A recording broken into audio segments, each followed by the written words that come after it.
प्यारे बच्चों, जैसा कि हमने अपने पिछले वीडियो में धारिता के बारे में पढ़ा था और उसमें हमने ये समझने की कोशिश की थी कि कोई भी चालक है, उस चालक के अंदर आवेश को संग्रहण करने की क्षमता होती है, यानी कि वह आवेशों को संचित कर सकता है।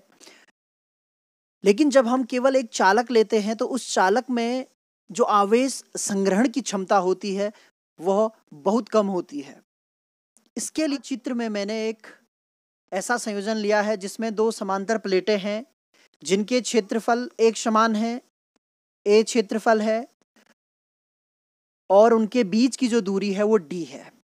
जो द्वितीय प्लेट है उसे पृथ्वी के साथ कनेक्ट किया गया है। अब मैं यहाँ पर एक एक करके आपको वो सारी चीज़ें बताने वाला हूँ कि जो संधारित्र है उसकी धारिता कैसे बढ़ जाती है।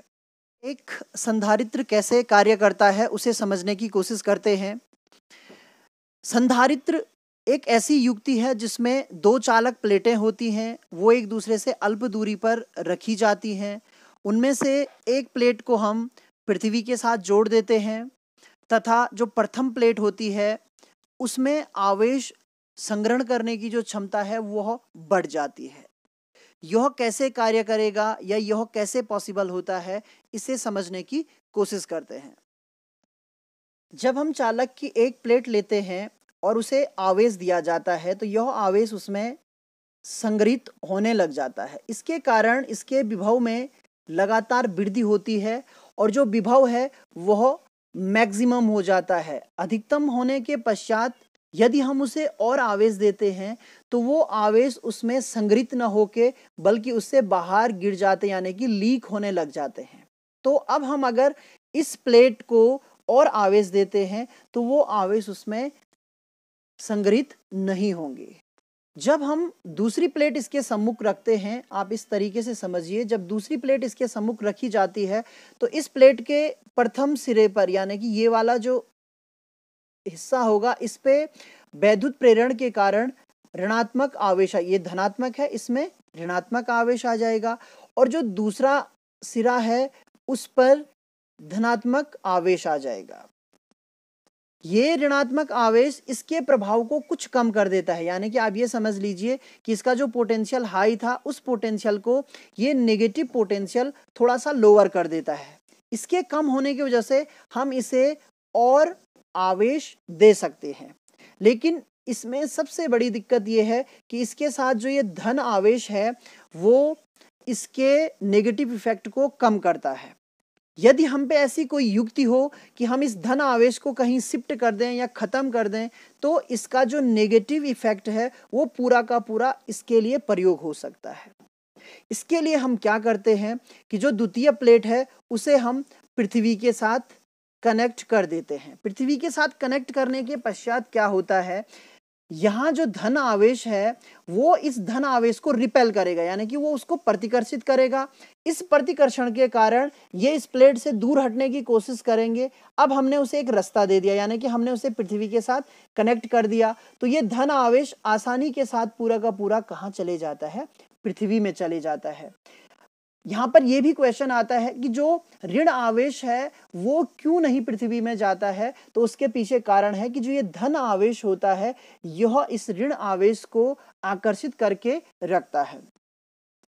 इसके फलस्वरूप पृथ्वी के साथ जोड़ने के फलस्वरूप क्या फायदा हुआ कि जो सेकंड प्लेट है उसमें जितना भी ऋणात्मक पोटेंशियल है वह इसके विभव को और कम कर देता है। जब इसका विभव कम हो जाता है तो हम इसे और मात्रा में आवेश दे सकते हैं।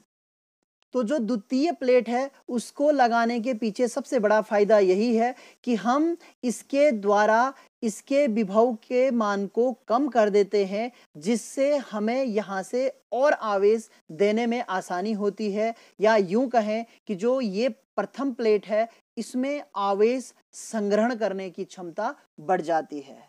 पूर्व में जब हमने गॉस के नियम का अध्ययन किया था तो उस समय देखा था कि यदि एक धनात्मक प्लेट है और उसमें जो चार्ज डेंसिटी है, सरफेस चार्ज डेंसिटी है, वो पॉजिटिव है और दूसरी प्लेट में जो सरफेस चार्ज डेंसिटी है वो नेगेटिव है, यानी कि इनकी जो पृष्ठीय आवेश घनत्व है ये प्लस है और ये माइनस है, तो इनके बीच में जो वैद्युत क्षेत्र का मान होता है वह सिग्मा अपॉन इप्सिलॉन नॉट होता है। ये हम ऑलरेडी पढ़ चुके हैं।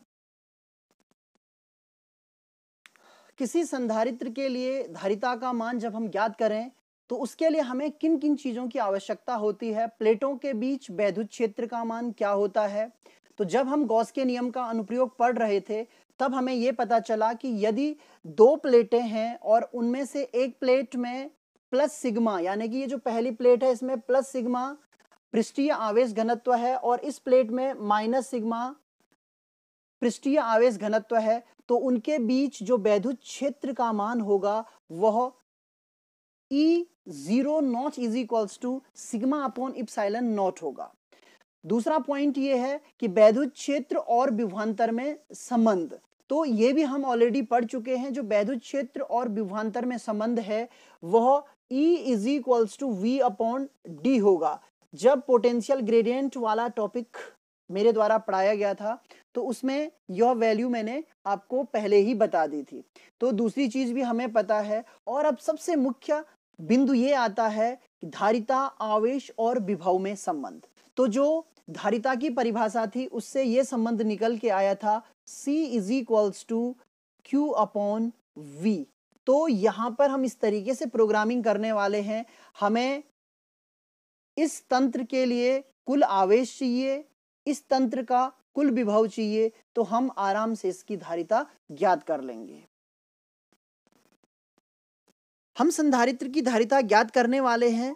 उससे पूर्व हम ये देखते हैं कि माना इस संधारित्र की धारिता C हो और इस संधारित्र में जो आवेश है वो Q है और जो विभव है वो V है, तो संधारित्र की धारिता परिभाषा से होती है C is equals to Q upon V।